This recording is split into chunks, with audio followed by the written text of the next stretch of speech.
সকাল গড়িয়ে দুপুর, দুপুর গড়িয়ে সন্ধ্যা প্রায়। ব্যস্ততম সড়কের পাশের একটি ঘরে বিরামহীনভাবে ঘুরছে বিদ্যুৎচালিত একটি অটোগাড়ি, আর ফোঁটায় ফোঁটায় পড়ছে তেল, যার চালকের আসনটি ফাঁকা। কাছে গিয়ে দেখা গেল এটি সরিষার তেল উৎপাদনের একটি ঘানি। সরিষার তেল তৈরিতে এতদিন গরু বা অন্য প্রাণীর ব্যবহার হলেও এখন সেই ঘানি টানছে একটি অটোগাড়ি। গরু ছাড়া ঘানি টানের এমন দৃশ্য চোখে পড়বে কুষ্টিয়ার কুমারখালী উপজেলা স্বাস্থ্য কমপ্লেক্সের সড়কের পাশে। সেখানে এমন অভিনব পদ্ধতিতে তেল উৎপাদন করছেন প্রবাস ফেরত মিজানুর রহমান।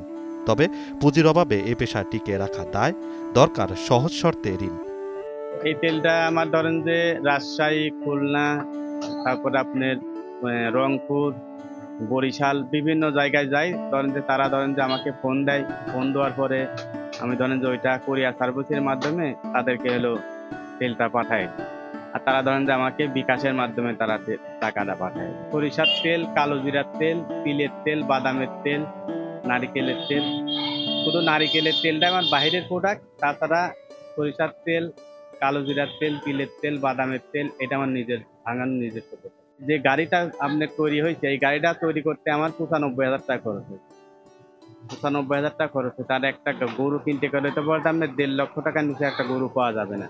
তারপরে ওই গরুকে আপনি দিন ৫০০ টাকা গরুর পিছনে খাবার লাগে। আর এই গাড়িটা আমি কিনছি ৯৫,০০০ টাকা দিয়ে। এটা সময়তে নষ্ট হলে পরে ধরেন যে ২০০-৩০০ টাকার ভিতরে এটা ঠিক করা যাচ্ছে। আবার বড় ধরনের সমস্যা হলে পরে ৫০০ টাকার ভিতরে ঠিক হচ্ছে। উৎপাদিত তেলের মান ভালো হওয়ায় দূর দূরান্ত থেকে ছুটে আসেন অনেকে, কেউ বা অর্ডার করেন অনলাইনে। তবে দাম তুলনামূলক একটু বেশি বলছেন ক্রেতারা। আগে মেশিনে তেল বাঙালি পুড়িয়ে দিত, কিন্তু এটা পড়ে না। এটা অনেক ভালো এবং বাসনাও ভালো এবং সুস্বাদু ভালো। এটা রান্না করলেও মজা।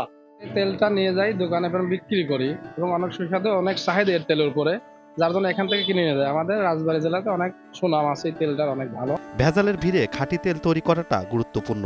প্রাচীন এই ঐতিহ্য টিকিয়ে রাখতে সহজ শর্তে ঋণ প্রদানের আশ্বাস দেন উপজেলা প্রশাসন।